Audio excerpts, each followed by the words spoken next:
Happy Mother's Day. Okay, so here's what I did know. You're full of pancakes. And right about now, they're starting to kick in. God kind of made it interesting because it's one of those kind of dreary, nice, cool Sunday mornings. Yeah, I was like, let's go home and just go to bed. Yeah, no, we'll be there later, right? But today is Mother's Day, and well, we're going to celebrate Mom. And it fits very nicely with what we're doing. Remember, we're just at the beginning parts of this building an incredible family. And so today we are going to talk about an incredible woman. And well, I'd like to introduce you to this lady named Helen Parr. Who is she? Well, she's a homemaker who does her best to unify her family and help them adjust to living a normal life. She is the wife of Robert Parr, whom she calls Bob. We call him Mr. Incredible. And well, she has 3 incredible kids. Violet Parr, Dashiell Robert Parr, also called Dash, and John Jackson Parr, who everybody calls Baby Jack. She is an accomplished pilot and motorcycle rider, so she's a cool mom. And well, she's also an expert in hand-to-hand combat, which means that she's a mom you don't want to mess with. And in case you didn't notice in the little clip I showed you, she's a superhero.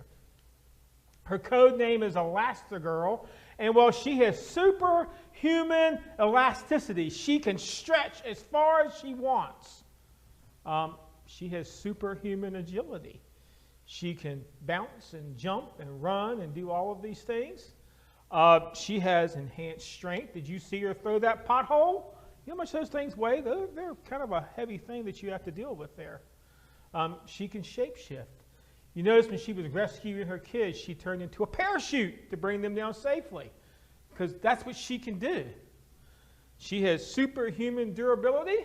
She can go and go and go and take a punch, and you know what? She doesn't wear down very easily. And just so you know, she is also completely fictional. Helen Parr, a.k.a. Elastigirl, does not exist in this world outside of a movie screen.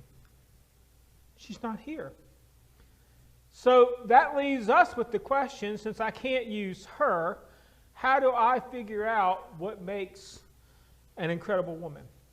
And well, today is Mother's Day, and all across the country, people are going to be doing sermons either targeted at mom or women. And I am hazarding to guess, based off of statistics, that over half of those sermons are going to come from one passage in the Bible. Proverbs chapter 31, verses 10 through 31. And before you turn there, that's not where we're going to be. But I wanted to stop here and take a look at this because this is a good thing for us to ask, because the Bible tells, in Proverbs, I think in 31, the Bible tells us that finding this incredible woman is a hard thing to do. It says that once you find her, you have found an extremely valuable resource. And really, ladies, think about this for a second. This woman in Proverbs chapter 31, who wouldn't want to be her? Because she is absolutely, positively incredible. Let me just give you the list. According to verses 10 through 12, she's an incredible wife. According to verses 13 through 19, she's an incredible provider. According to verse 20, she's an incredible neighbor. According to verse 21 through 23, she's an incredible house manager. According to the next verses there in 24 and 25, she's an incredible businesswoman. Then we go down to verse 26, and she's an incredible counselor. Then we go down to verses 27 through 28, and she's an incredible mom. And then Solomon tells us, this woman, she's worthy of praise. This is what it says: charm is deceptive and beauty is fleeting, but a woman who fears the Lord is to be praised. Honor her for all of her hands have done, and let her works bring her praise at the city gates. So, moms, come on, guys. These ladies deserve a hand, but you know what? When we read that, ladies, do you not see that list and you feel yourselves a little bit stretched? You feel that maybe you're having to take on a little too much of the load? I mean, that's hard. That list that I just ran down, anybody here want to say, I meet that list, ladies? You do? Wow, cool. We'll get you a nice spandex suit and a mask, because guess what? That lady in Proverbs chapter 31, maybe you didn't know this. She doesn't actually exist. Huh? No. This wasn't the description of an actual lady. You need to understand what Proverbs is. Proverbs is old man Solomon talking to his son that he's about to hand the mantle off to be the king. And so the entire book is an advice column from father to son. So when you read Proverbs chapter 31, what Solomon is trying to say is, hey son, this is the kind of woman that you really want. But you know what the truth is? Solomon never found her. Although give the man credit. He tried real hard.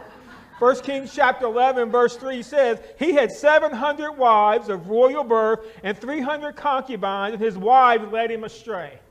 So Solomon went on an endless search to find this woman. 700 marriages.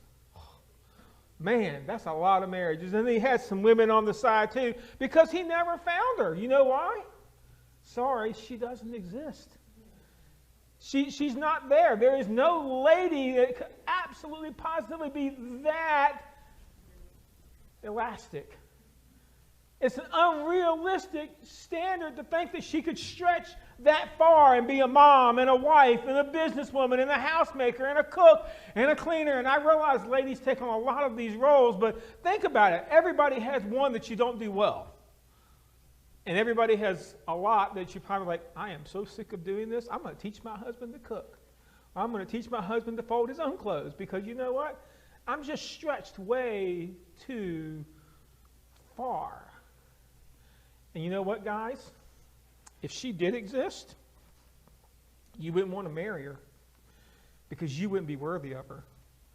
Man, she would leave you in the dust if she could do all of that, and it would be nothing good for you, because nothing would ever work well, because guess what? You'd be married to a superhero. You'd be married to somebody that maybe is the ideal woman in the back of our brain, but it's not what makes an incredibly godly woman. Now, for those characteristics, we got to go find another book of the Bible. We got to move over here into the New Testament, and we're going to be the 1 Peter chapter 3, and we're going to be verses 1 through 4. So now, if you want to find your way to the scripture we're going to use this morning, this is the scripture that we're going to look at this morning, and this is what it says. Wives, in the same way, submit yourselves to your own husbands, so that if any of them do not believe the word, they may be won over without words by the behavior of their wives, when they see the purity and reverence of your lives. Your beauty should not come from outward adornment, such as elaborate hairstyles or wearing of gold jewelry or fine clothes. Rather, it should be that of your inner self, the unfading beauty of a gentle and quiet spirit, which is great and which is of great worth in God's sight. And here's the thing. I just want to let you know something. I have no control over the news cycle. But they sure do me a lot of favors sometimes, because if you've been reading the news this week, this is the perfect verse for where we are in our world today. Because this week has just been utter chaos, if you've been reading the headlines. And I know as I read that scripture, I can feel it. The tension in the room goes up. I mean, for some, the verses that I just read, these are not just unpopular. Folks, these are fighting words. These are words that aren't well accepted. As a matter of fact, there's probably some people here thinking, you know what? Somebody needs to remind the pastor it's 2022 and not 1822. These verses don't apply the way that we think that they do, and we need to think about how we're saying them. And you know what? It really all just comes down to one word that starts off the scripture. And we get caught on this word, and it's as far as we ever move. So how about we deal with the elephant in the room where we're going to start? Here's our word. Submit. It's right there at the front. You don't get even out of the first verse. And it says, wives, submit to your own husbands. But I submit to you, the reason we have problems with this word is we don't understand the word. This word, unfortunately, has been used without the consideration that you find in 1 Peter chapter 3, verse 7, which says, listen up, men, husbands, in the same way you are to be considerate as you live with your wives. Not only do we not use it with the right consideration, sometimes we don't use it with the right compassion. That is talking about in Ephesians chapter 5, verse 25. Husbands, love your wives just as Christ loved the church and gave himself for her. Sometimes we don't even use it with the practical common sense that you find in Colossians chapter 3, verse 19. Husbands, love your wives and do not be harsh with them. So guys, when we start talking about this word, I have to start with you and me.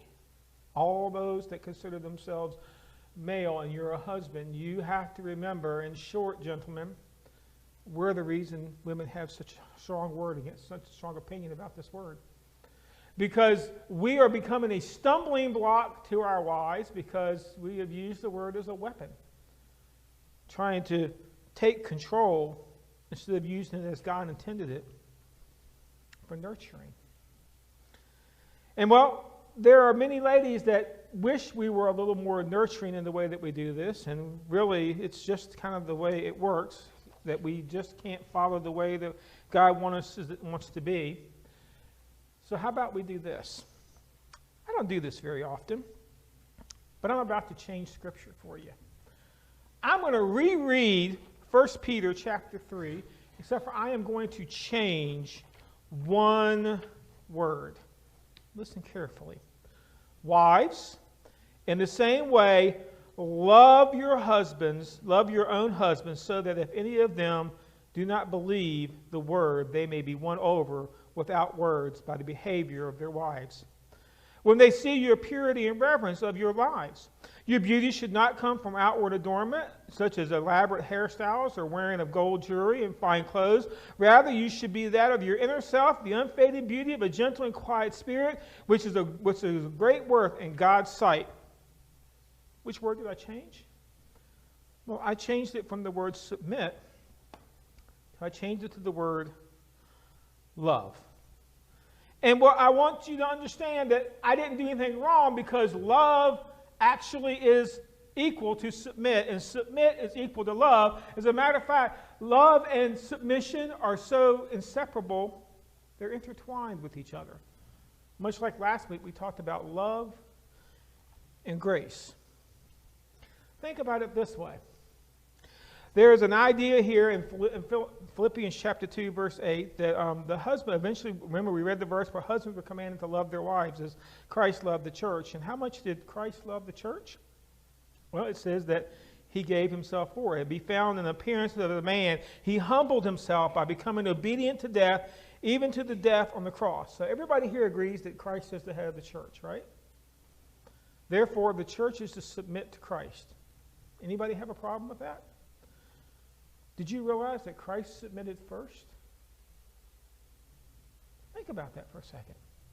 So before God asked the church to submit to him, Christ submitted himself to my biggest need. Wait a minute.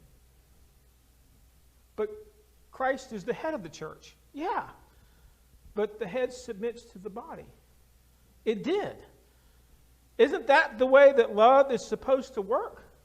Isn't that the way that we are supposed to love one another? Isn't that the way that God commands us to love?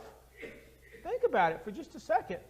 Both men and women in the sound of my voice, when you love somebody, you want what they want more than what you want.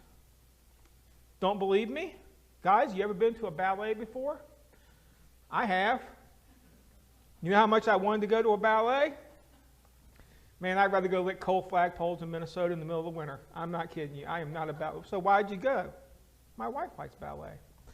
But on the reverse side, my wife has been out instead of the football game. And she'd rather drive a truck off a cliff than go sit through a 4-hour football game, but she went to a football game. So we wanted what the other person wanted more than what we want, because that is the way love works, which is also the very nature of this word, submit. So when you love someone, you find yourself submitting to their will more often than your own will. Isn't that not the essence of submission? Isn't that what you get from Jesus in the Garden of Gethsemane when he's standing there and he's pleading with God and he's saying, hey, God, Father, not my will but yours. If you can find another way, I'm all good with it. We can go do a different way. We can find some other way to do the cross. We can do that, God. I'm okay with that. But if this is what has to be done, not my will, your will. You see, this idea of submission, unfortunately, we've turned into an authoritarian hierarchy of you do what I say. And that's not the way Jesus exampled it, did it? When Jesus showed the idea of submission, he didn't say, just do what I say. He said, hey, let me show you how it's done. And you do what I do. So when we begin talking about this word submit, you understand it really is all about love. And so if you're unwilling to submit, husbands to your wives and wives to your husband, if you're unwilling to submit, then you understand the problem is not the word submission. The problem is that you probably don't love as much as you think you do. You've got boundaries in your life and you're like, okay, I'll submit up until this line, but if you cross this line, we go no further. Where was Jesus' line? Where was it? He didn't have one. Rich talked about it earlier. He went all the way to the cross and allowed himself to be sacrificed for the bride of Christ, for his wife. He says, I submit because what you need is more important than what I want. And then when he looks at the church, he says, hey, you do the same. And then when he puts the husband and wife together, we start with the same idea, right? The idea of submission isn't an authoritative thing. The idea of submission is supposed to be a mutual understanding that we submit to each other. That's what it says in Ephesians chapter 5, verse 21. Submit to one another out of reverence for Christ. So this idea of submission isn't the idea that you're being subjected to somebody. The idea of submission is you're into this as a partnership with each other. So I hope that takes some of the sting off of the verse, because I want you to understand. We get so caught up in this word submit that we miss the beautiful qualifications that God puts out to say, a godly woman, this is your superpower. And look at all the good that it can do. Because once we move past that word, you know what we find out? The incredible woman has an incredible influence on her family. This is what it says. So if any of them do not believe the word, they may be won over without words by the behavior of their wives when they see the purity and reverence of your lives. You know something interesting about that? Men, we get really caught up in those little words. Spiritual leader of the household. Did you know nowhere in Scripture does it ever talk about the idea that a man can lead a woman to Christ through his actions, just through being pure and reverent? But it says, ladies, here's your power. Even without saying a word, even without giving a lecture, even without saying anything or starting an argument or nagging or any of that kind of stuff, it says you have the power to have an incredible influence over your husband, even if they don't believe in God. Man, that's quite some power, isn't it? It says that you can influence them with the way that you live your life to the point that you can actually change your husband through your commitment to God. That's incredible, folks. That's powerful stuff to remember. Ladies, you've been given the ability to incredibly influence your family. Think about it, guys and ladies that are here this morning. How many people can look back through your life and find at least one woman that had a spiritual significance on your life. I don't have to try very hard. I got a whole list of them. I got some guys that had some really good influence on my life, but I have just as many ladies that came in and out of my life throughout my life and taught me what it meant to be a spiritual follower of God. Did you know that 85% of Sunday school teachers for kids, they're women? Now, there's nothing wrong with having a male teacher, but you do understand something. A woman's influence not only impacts her husband, but it impacts her kids. You see, you can influence your husband. You can do that by just how you're living your godly life. You can do that with the idea of purity and reverence, which just means doing the right thing in the right way that brings attention to God. And when your kids sit around and they begin to watch mom and dad's relationship, you know what you see? Another incredible influence. Because what you see is how the mom affects the kids. This is what it says in 2 Timothy chapter 1, verse 5. Paul writing to Timothy, I remember your genuine faith, for you share the faith that first filled your grandmother Lois and your mother Eunice. And I know that the same faith continues strong in you.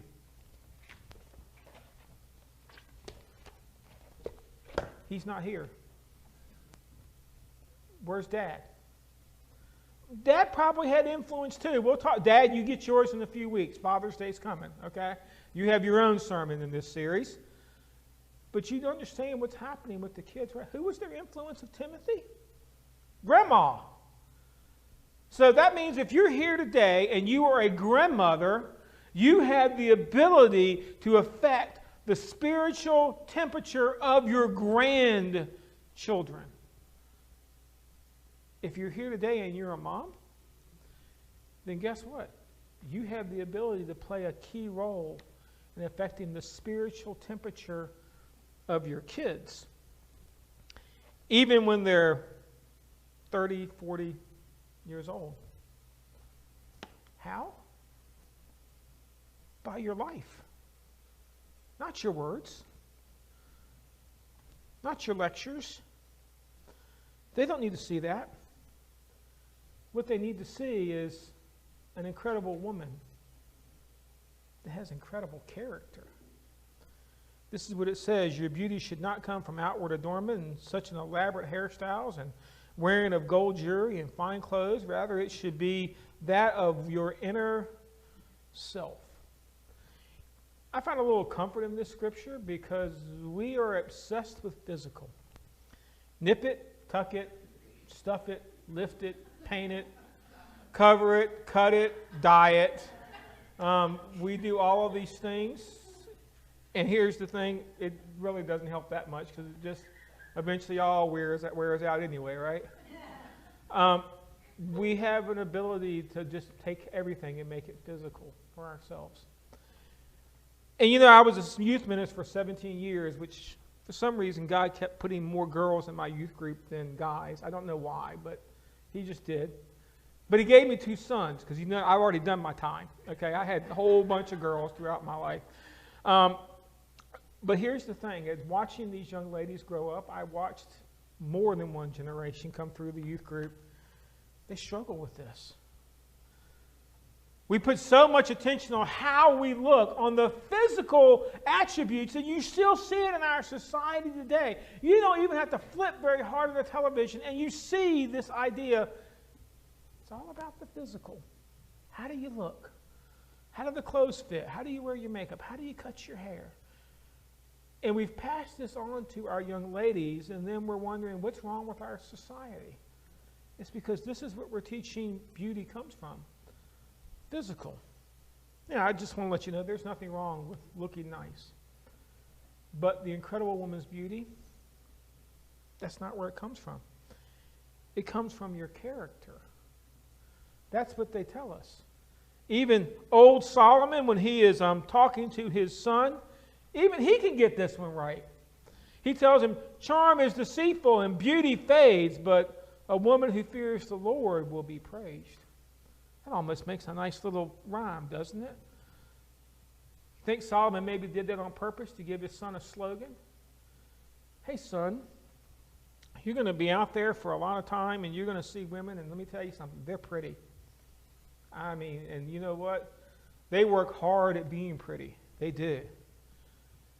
But sometimes you got to look past the outward shell and ask yourself, what's their relationship with God? Because you understand their relationship with God is the one that's going to translate into your children's relationship with God. Remember Lois and Eunice? So guys, we're supposed to be leading our families, but we're supposed to understand that when it comes to the spiritual thing, when the rubber meets the road, women, you have the superpower. You're the ones that are going to influence your families much more than your husbands ever will. How do I know? The Bible told me so. I can read. That's what God said. God said, women, this is you. And after you get your incredible character, this is the one that honestly, this was my mom's superpower, by the way. Women, you are an incredible communicator. The unfading beauty of a gentle and quiet spirit, which is of great worth in God's sight. Now, when I say it's my mom's superpower, I'm talking about the idea that gentle and quiet. Don't know that we got the gentle, but the quiet. Anybody ever have the moment when mom looks at you, you stop? Come on, what do we call that? The mom look. Okay, you ever got the mom look before? You know, you're doing something in the back of the car, and dad's, stop that, stop that, stop that, stop that. And mom just turns. The kids are like, we've all been there. You understand? You can influence your kids, and you don't even have to say a word. Dad can spend 3 hours giving a lecture, and you can sum it up and just give them a glance and say, got that? It's incredible. It's awesome the way that God gave you the ability to do this in such a way that it influences your family, because you are such an incredible communicator. Those words, gentle and quiet. Sometimes we see these words in our society today as weakness. What are we telling everybody to do? Let your voice be heard. Stand up and shout. Grab a sign, grab a petition, go out, have a rally, influence the world by your voice, and yell louder and louder and louder. And more often, I just scared half of y'all because my voice went up. You see what happens? I got your attention. But are you really listening that hard to what I'm saying? No. It's this idea of a gentle and quiet spirit, because women, you have an ability that a lot of guys don't have. You know the right way to speak. There's just something about your voice that you know when it's time to be abrupt, and you know when it's time to not be abrupt, and you have this ability that's incredible. It says that you know the right way to speak. I reversed my thing. That you know the right time to speak also. You know, a lot of women are women of few words. Most moms that I've met, most people call them shy. But they will hold back until the timing is right. And when mom speaks, mom has spoken. And the conversation is over. Because that's an incredible woman. She's an incredible communicator for her family. And the problem is we need more of these incredible women. Ladies, we owe you an apology. I can say I'm sorry, but I can only apologize for me. Because we have led you astray. Our society is in the process because we have mixed up exactly what it means to be a woman and what it means to be a male, and we're having all of these debates about all of these different issues here, and when it comes right down to it, what we're really doing is we're ripping the very foundation from the family. Because ladies, as much as men want to say we're the spiritual leaders, you understand, you guys are the ones that laid the spiritual foundation. And if I can get you to abandon your powers, and I can get you to go out and try to do things the way that we do it, and we can confuse the world, then you know what? We have weakened the family. And ladies, I'm sorry, we've done that to you. See, I can respect exactly what it means to be an incredible woman for God. It means that sometimes you have to look at the needs of your kids more than you look at the needs of yourself. Did y'all not notice in that clip that I showed you at the beginning? What was Mrs. Incredible rescuing the most often? Her kids. Pulling them out of trouble's way, getting them out of danger, protecting them, wrapping herself around them. That's what she did. And ladies, that's what you do for our families. So as today is Mother's Day, the only words I can say is thank you. Thank you for taking that role in our families that a lot of times you're right there on the front line and you're dealing with issues head on. And then us guys, we kind of swoop in later trying to be the hero, and we bounce and say, I've got the solution. And you've already wrapped yourself around it, and that's who you are. Thank you. Men, we set aside this day, and we call it Mother's Day. And we set it aside in hopes that maybe we can go out and buy a present, maybe take mom out for lunch, and maybe you're going to make her lunch. I don't know what your plans are this afternoon. But understand that really Mother's Day should be an ongoing thing because mothers are so important to our families, both our spiritual one and our physical one. Spiritual one, yeah, the church. Look today, the women outnumber the men. Most women will bring their family long before their men will come with them. You understand, that's an incredible woman. So women, thank you for your faithfulness. Thank you for your willingness, even though when we hate the word submit, you've done it faithfully throughout the years.